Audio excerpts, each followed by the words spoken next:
Good morning साथियों। यह video समीक्षा के तौर पर है। इसका मकसद ज्ञान लेना है।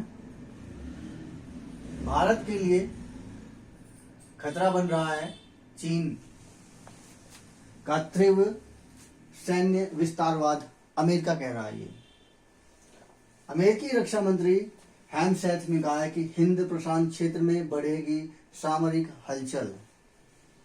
वाशिंगटन से ये है, अमेरिका ने चीन की तेजी से बढ़ते सैन्य विस्तारवाद में वैश्विक व क्षेत्रीय सुरक्षा के लिए गंभीर खतरा बताते हुए संकेत दिया है कि यह भारत सहित हिंद प्रशांत क्षेत्रों के लिए अत्यंत चुनौती बन चुका है। रीगन नेशनल डिफेंस फोरम में अमेरिकी रक्षा मंत्री पिट हेगसेथ ने चीन के अभूतपूर्व सैन्य वृद्धि पर कड़ी चेतावनी दी है। जी हाँ, आप जानते हैं कि चीन इस वक्त बहुत ज्यादा ही शक्तिशाली होता जा रहा है, खास करके सैन्य क्षेत्र में।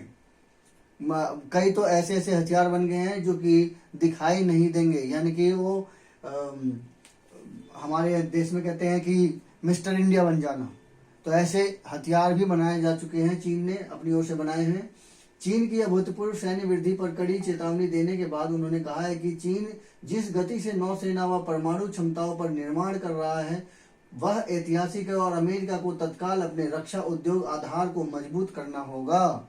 जैसा कि आप सभी जानते हैं कि अमेरिका को ऐसी स्थिति में अपने रक्षा उद्योग आधार को मजबूत करना होगा, क्योंकि चीन शक्तिशाली जैसे जैसे होता जा रहा है वो ये अपने विस्तारवादी, चूंकि वहां पे राजतंत्र है, अपनी विस्तारवादी नीति को वो छोड़ेगा नहीं है। जैसा कि आप सभी जानते हैं कि उसके विवाद लगभग हर एक देश से है जो उनकी बाउंड्री में है। जिस देश से उसकी बाउंड्री है उस देश से उनका विवाद है, और इसके बावजूद भी वो किसी बड़े युद्ध में भाग नहीं ले पाया है। जैसे समझ लो कि उनके पास सब कुछ है लेकिन वो उकसाता है, और उकसाने के बाद वो इसे सिर्फ एक सैन्य अभियान कह के या किसी और अन्य तरीके से वो पीछे हट जाता है। तो इस तरह के उनके गतिविधियां हैं। तो ऐसी स्थिति में अमेरिका को तत्काल अपने रक्षा उद्योग आधार को मजबूत करना होगा। हेगसेथ ने कहा है कि चीन न केवल परमाणु हथियारों को बढ़ा रहा है बल्कि रूस के साथ सैन्य सहयोग को भी गहरा कर रहा है। अब आप देखिए कि एक तरफ वो परमाणु हथियारों को बढ़ा रहा है, जबकि सीटीबीटी पर चाइना ने सीटीबीटी पर हस्ताक्षर करने के बावजूद भी वो अपने हथियारों को बढ़ा रहा है, यानी कि वहां पर सीटीबीटी की कोई वैल्यू ही नहीं रही है। बल्कि रूस के साथ सैन्य सहयोग भी और बढ़ा रहा है। जैसा लगता है जैसे तीसरा विश्व युद्ध होने की कगार पर है। उन्होंने इस बात पर भी जोर दिया है कि चीन के पास दुनिया की सबसे बड़ी नौसेना और परमाणु बलों का भी नवीनीकरण कर रहा है। जैसा कि आप जानते हैं कि चीन धीरे धीरे अपने नौसेना को भी बढ़ा रहा है, क्योंकि चीन सागर में युद्ध होने की ज्यादा संभावना है। वहां पर तेल के स्रोत बहुत ज्यादा हैं, मछली पालन के स्रोत बहुत ज्यादा हैं, और भी कई सारे स्रोत बहुत ज्यादा हैं, जिसकी वजह से चीन अपनी नौसेना को प्रबल कर रहा है। और आप सभी जानते हैं कि ताइवान चीन की लड़ाई है और उसमें नौसेना को वो शक्तिशाली करेगा ताकि वो युद्ध के लिए तैयार हो सके। वह परमाणु बलों से भी संपन्न होता जा रहा है। चीन के हर 8 युद्धपोतों पर अमेरिका के पास केवल 2 युद्धपोत हैं। 8 युद्धपोत चीन के पास हैं तो अमेरिका के पास केवल 2 युद्धपोत है। तो कहां से वो मास्टर बन पाएगा, कहां से वो चुप करवा पाएगा जिसके पास 8 युद्धपोत हो और अमेरिका के पास कुल 2 युद्धपोत हैं। चीन की जहाज बनाने की क्षमता अमेरिका की तुलना में 230% है। अब आप सोचिए कि चीन के ही ज्यादातर जहाज इस समय पूरे वर्ल्ड में कई जगह पर हैं जो कि सस्ते भी हैं और इन कंपैरिजन सस्ते भी हैं दूसरे देशों से, और उनमें अत्याधुनिक तकनीकी का इस्तेमाल किया गया है। और सबसे बड़ी हैरानी की बात तो उसमें विंड पावर का भी उपयोग करने का सिस्टम उनकी जहाजों में मिलता है। जो व्यापारिक जहाज हो चाहे उनकी किसी तरह की जहाज हो, उसमें विंड पावर जो समुद्र के अंदर बहती है उन विंड पावर का उपयोग करने की भी क्षमता उन जहाजों में मिलती है। तो आप खुद समझ सकते हैं कि चीन की जहाज बनाने की जो क्षमता है वो अमेरिका की तुलना में 230% ज्यादा है। मंत्री ने स्वीकार किया कि इस चुनौती से निपटने के लिए हमारे पास समय बहुत कम है। अगर समय रहते ही अगर अमेरिका सतर्क नहीं हुआ तो उसके नंबर 1 की रैंक भी छिनती नजर आ रही है, क्योंकि आप समझ सकते हैं 230% क्षमता बहुत ज्यादा क्षमता है। चीन के खिलाफ भारत की तैयारी। हालांकि रक्षा मंत्री हेंगसेट ने सीधे भारत का नहीं नाम लिया है, लेकिन उनके बयान भारत की उन सामरिक चिंताओं से मेल खाते हैं जिससे हिंद महासागर क्षेत्र में चीन की बढ़ती मौजूदगी, चीन हिंद सागर का सैनिकरण और पाकिस्तान के साथ उनका रक्षा सहयोग प्रमुख है।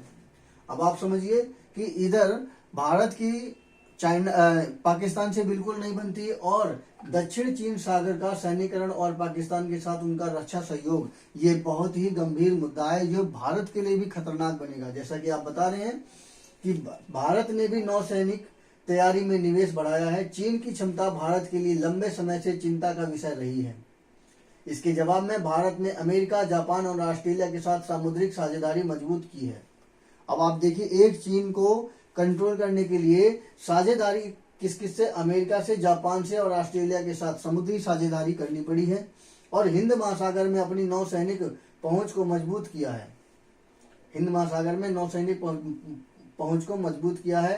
ट्रंप प्रशासन द्वारा अमेरिकी नौसैनिक क्षमताओं को पुनर्निर्मित करने और AI सक्षम प्रणालियों, हाइपरसोनिक हथियारों और स्वायत्त प्लेटफॉर्म में निवेश को तेज करने की पहल भारत की रक्षा आधुनिकीकरण प्राथमिकताओं के साथ गहराई से जुड़ती है। भारत की रक्षा आधुनिकीकरण प्राथमिकताओं के साथ गहराई से जुड़ती है। विशेषज्ञों के अनुसार एक मजबूत अमेरिकी औद्योगिक आधार और क्षेत्र में उनकी सक्रिय नौसैनिक प्रतिबद्धता भारत की हिंद प्रशांत में अनुकूल शक्ति संतुलन बनाए रखने की क्षमता को निर्णायक रूप से मजबूत करती है।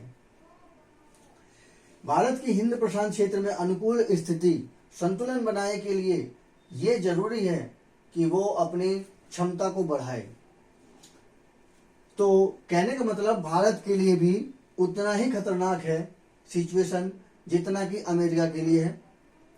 और क्योंकि भारत पड़ोसी है, नौसेना पर अपनी कमांड अगर नहीं बना पाया तो उसके एक ना एक दिन उसकी क्षति उठानी पड़ेगी। जैसा कि आप सभी जानते हैं कि पल्स मेथड के अकॉर्डिंग अब श्रीलंका में भी निचले तल पर चाइना ने अपना एक अड्डा बनाया हुआ है, 90 साल की लीज पर लिया हुआ है, जहां पर चीन की सेना और उसके जो युद्धपोत तक और पानी के जहाज तक, युद्धपोत और नौसेना तक के लोग वहां पर आते जाते रहते हैं। तो ऐसी स्थिति में ऐसी स्थिति में भारत को सतर्क हो जाना चाहिए और अपनी नौसेना की शक्ति को बढ़ाता रहना चाहिए। अमेरिकी ड्रग माफिया के खिलाफ हमले पूरी तरह जायज लग रहे हैं। अमेरिकी रक्षा मंत्री पिट हेगसेथ जो ये हैं ने कहा है कि 2 सितंबर को कैरेबियन सागर में ड्रग्स लदी नाव पर किए गए हमले का वह पूरी तरह समर्थन करते हैं। दरअसल बीते गुरुवार को सीनेट में कांग्रेस सदस्यों के सामने इस हमले से जुड़ा वीडियो फुटेज दिखाकर हेगसेथ से सवाल किया गया था। कहा जा रहा है कि इस हमले में बचे 2 कथित ड्रग तस्करों को मारने के लिए दूसरी बार हमले का आदेश दिया गया था। यानी पहली बार देने के बावजूद दूसरी बार देना पड़ा उसको मारने के लिए। ट्रंप के अधिकारियों ने कहा था कि दूसरी बार हमले का आदेश अमेरिकी रक्षा मंत्री पिट हेगसेथ ने नहीं बल्कि एडमिरल फ्रैंक बैडले ने दिया था। दूसरी बार मारने के लिए एडमिरल ने दिया था, जो संयुक्त विशेष ऑपरेशन कमांड के नेतृत्व कर रहे थे। बता दें कि ट्रंप प्रशासन द्वारा वेनेजुएला से कथित तौर पर ड्रग्स तस्करी के विरुद्ध 2 सितंबर से अब तक 22 हमले किए जा चुके हैं। ये एक इम्पोर्टेंट विवाद है इस वक्त वेनेजुएला और अमेरिका के बीच में चल रहा है, जिसमें 22 हमले अभी तक 2 सितंबर से किए जा चुके हैं। ये बहुत ही महत्वपूर्ण है। तो फिलहाल हमारी जो चर्चा है वो ये है कि चीन खतरा बनता जा रहा है तीव्र सैनिक विस्तार से, क्योंकि उनकी राष्ट्रवादी नीति है। राष्ट्रवादी नीति की वजह से उनमें सैन्य विस्तार कंटिन्यू होता जाएगा और जब ये सैन्य विस्तार कंटिन्यू होता रहेगा तो ऐसा तो नहीं है कि हथियार बनाएं उसका उपयोग ना करें। ऐसा भी नहीं है कि हम हथियार बनाएं और सैनिकों की भर्ती करें और उसका उपयोग ना करें। उपयोग होगा तो उपयोग कैसे होगा अब आप खुद ही समझ सकते हैं कि वो अपना उपयोग किस तरह से करेगा। तो ये समीक्षा आपको कैसी लगी कृपया कमेंट कीजिए, बताइए, और मेरे प्रस्ताव को कैसा लगा आप मुझे कमेंट कीजिए। धन्यवाद।